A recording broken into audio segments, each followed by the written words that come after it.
What's up, everybody, and welcome to another episode of the Bubba Speed career mode in MotoGP 20. And right now, Bubba Speed is sitting pretty with a solid, 7-point lead over Masìa, going into a few races that actually favor him quite a bit. I think, let's see, we just did Jerez, so we have Le Mans today, then we have Mugello and Catalunya, and then Sachsenring. So four, I guess you could say, really favorable track for myself, and of course for the one and only Bubba Speed on the Comer Link Gresini Moto3 bike. And let's go ahead and talk a little bit about what I feel like this game so far from a career mode point of view is at that offer. So not just from a gameplay point of view. Meanwhile, Bubba did qualify on pole, but I want to say a couple things about the mode itself. I feel like it's a far superior version of what we've had in the past. One of the good things I liked about the old ones, in particular, I think was like 10 or 11, something like that, was the career mode where you could actually play with somebody on split screen and they were part of your team and you could build up like that. And I thought that was a really good system. But in a world where a lot of these racing games nowadays don't have split screen at all, I think this is a very good way to do it. They do give you a lot more opportunity to make the game more personal for yourself, because there's a lot of different things you can do in terms of development, and just in general with so many different options for people to hire, whether it be managers, whether it be actual engineers and stuff like that. I just feel like they took a huge step forward in the actual personalization and really the replayability. It's just there's so much more to it. So definitely hats off to Milestone for making a very good career mode. And as we go on, of course, we might find some things here or there that I don't like, but so far I have to say I am very impressed, and I haven't really enjoyed a racing game like as much as I've enjoyed this one in probably forever. Like Forza Horizon 4, of course, that's a very different game, very just complete different style of game. That's the only other racing game that I've enjoyed a lot over the past however many years, and this game I think tops it in terms of how much I actually like it, and that's saying a lot because I really do like Forza Horizon 4. So, going back to that race itself, of course, Bubba had a really good qualifying session. Was not too far ahead of everybody else. I think it was only a few tenths, but taking into consideration that he was actually crashed out in in his last lap he was going to do in qualifying, I think that Bubba was like a second faster in that lap than he was with his best time. So he was definitely, or me and Bubba were definitely. I'm his chief apparently. We were starting to find a good rhythm, and definitely we're way faster than everybody else. Unfortunately, we have a penalty right now, 0.2, so it's not something that's too massive, but if that builds up, it's going to be a problem, or at least it definitely could be. Meanwhile, Bubba, of course, making just, I was going to say he was going to make easy work, but they're not really that far away. They're still right there, and the important thing, as always, is to just maintain the gap he has above Masìa, especially because Le Mans is one of those tracks where I love Le Mans, and most importantly, I love the MotoGP version way more than the 24-hour version. The 24-hour Le Mans track is, I mean, it's not bad. I definitely don't like it anywhere near as much as like the MotoGP version. So definitely this is the top one, and I've said this with pretty much every track so far. Because the gameplay and the physics are so good in this game, tracks like this, they've never been more fun to play. Definitely never been more fun to play, and having lifted the difficulty a little bit up, it actually, it's been making it a lot more fun too, because it's a lot more competitive, and it just makes it feel like there's actual, dire consequences to making mistakes. Like we saw in Jerez, Bubba crashed out, and he was still able to finish 4th, but, finishing 4th wasn't necessarily the best, and he definitely could have won that race, so. And to be fair, he was never really able to gain too much on the people that were in front of him, despite having certain spots of the track where he was definitely fastest. So I just feel like this game in general, between the AI and the gameplay itself, it's really good, and I'm really happy about that. And let's go ahead and talk about the track now. Okay, so kind of giving you my thoughts. Like, I love Le Mans, one of my favorite tracks. Definitely, like pretty much everything on the Western European side of the calendar. I love it. Like, this part of the track, it's iconic, of course, it's legendary. And it's actually easier in this game than I think it's ever been in any of the previous ones, because I tend to, do a season or two and then move up. So in the old games, like I've said plenty of times, steering was a terrible. It was always terrible, and I just feel like.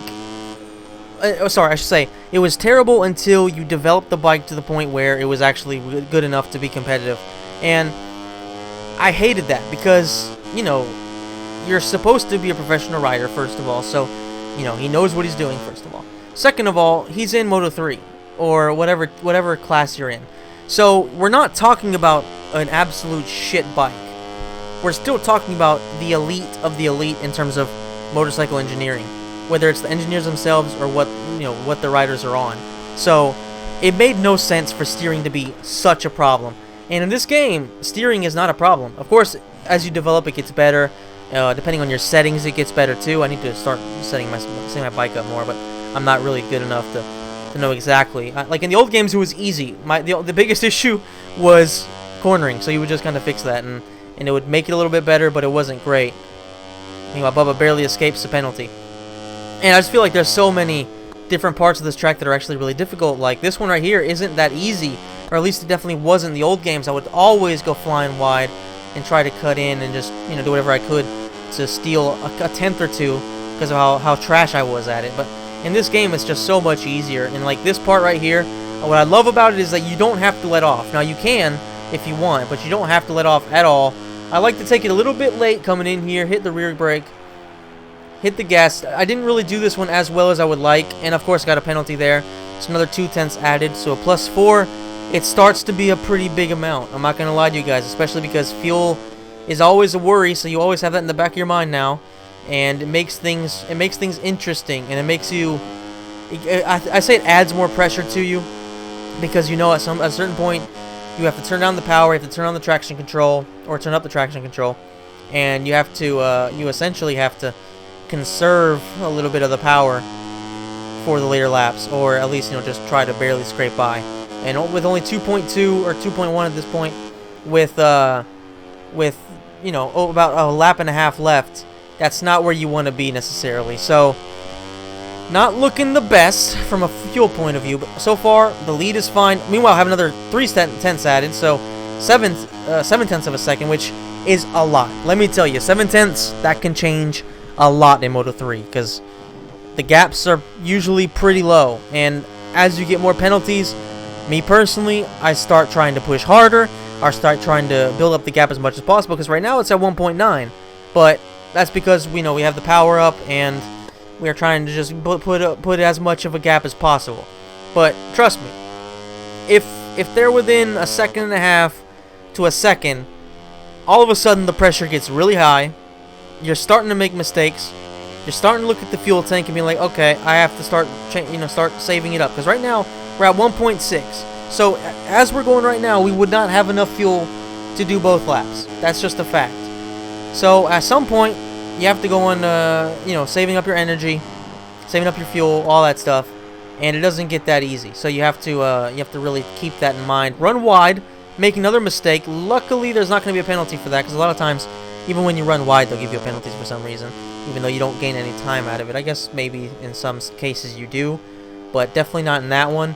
Luckily, Bubba nails this turn pretty much perfectly, gets on the gas pretty early, gets a good drive out of it, and this is the part of the track where I feel like I'm at my best, and I feel like, honestly, this is where I can gain the most ground, except for the first chicane, because, to be fair, the AI does slow down a lot more than I do, and I like to just go balls to the wall in that part, and just kind of put it all on the line. That does cost me a lot of times when I play this track, but in this case, so far, so good. Luckily, Bubba's able to keep it, I would say, just about as good as you can get in this turn. That's pretty much perfect. Maybe went a little bit too slow, but I would say that's about as perfect as you can get, especially considering who's playing the game. So, I'm actually pretty proud of that, and I am very proud of the fact that in this game I've been playing a lot more the way I should be, as opposed to the last game where it was so trash and so cheese, the gameplay and the physics, to where banging into people didn't really penalize you. It actually was the only way you could actually compete. So I would do it a lot more often, whereas in this game, it rewards you a lot for playing it the right way, and that's very, very good. Coming into the last couple of turns here, or the last 3 turns, so now there's only 2 left, and really this double apex, it's not really double apex, it's just 2 rights, but you get the picture. It's like, it's really, really fundamental you get a good drive out of this one, if they're actually close. Like right now, Thankfully, we have a good gap. Let's see how much it is. I would say it's probably like 1.5. Okay, so 1.66. So have a decent gap in the last lap. Have to put the power on 1 because we have just enough fuel to last us the entire lap. And it's always a problem because it's not necessarily going to go back up. You know, and it's just kind of a... It's kind of like, okay, so if we run wide, it's going to add extra... It's going to, you know, add some extra track to it, and it leaves us in a bad way. So we have to just keep it very, very clean. Keep it tight. Running wide there, but not too much. So we're going to be able to cut in the turn and kind of keep it short, not really lose too much. So able to do a decent job there. Made a little bit of a mistake. Kept it to where it didn't cost us too much. Keep this one pretty much perfect. I no complaints there. Maybe cut it a little bit too much, but I would say that's also very, very well done. Keeping the gap good too. It's still nice and long. 1.8. So we gained a couple of tenths too. So that's always good. But we run really wide here. Able to cut it in, and we actually have 2 more tenths added, and that can be huge. That can be really, really bad for us because we only have 0.07 fuel. So it's not like we can, you know, put in an extra power and just try to gain a little bit more. But luckily, we have a good gap. But right here, run wide, and that sets us up very, very poorly for the second part of the chicane. And look at how close they are now. 1.6 according to that, but I say they're definitely closer than that. I would think at least. According to the radar, it looks like they are. Almost got another penalty added to it. Able to do decently in this turn. Wasn't quite as close to the apex as I would like. Have to nail this one.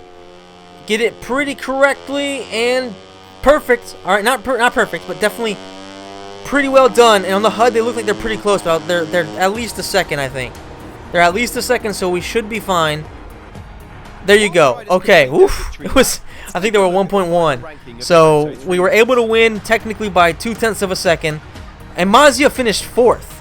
Now, Antonelli was still right there, so not great, but Masìa finished 4th, so we actually have a good gap. We have 19 points from him, 26 above Antonelli, and then Foggia is way far back there. So, going into the next 3 tracks, like I said, we have Mugello, then Catalunya, and then Sachsenring. Actually, I'm going to go ahead and say it. They are my 3 favorite tracks. The only one that I would say could be in my top 3, except for one of those, is Valencia. And that's about it. Those are my favorite tracks, and there's a good chance that Bubba's going to have a big lead after those tracks. And then after that, there's Assen, which I'm not terrible at. And then there's, I think, Brno and then Austria. So, you know, we'll be heading into the part of the calendar where I'm going to have a lot more of a hard time. But so far, so good. Going to develop the bike a little bit more. We've only done some engine work. So let's go ahead and assign some people to develop the frame to give us a bit better stability and give us you know, more cornering and stuff like that, which is always very, very, very important.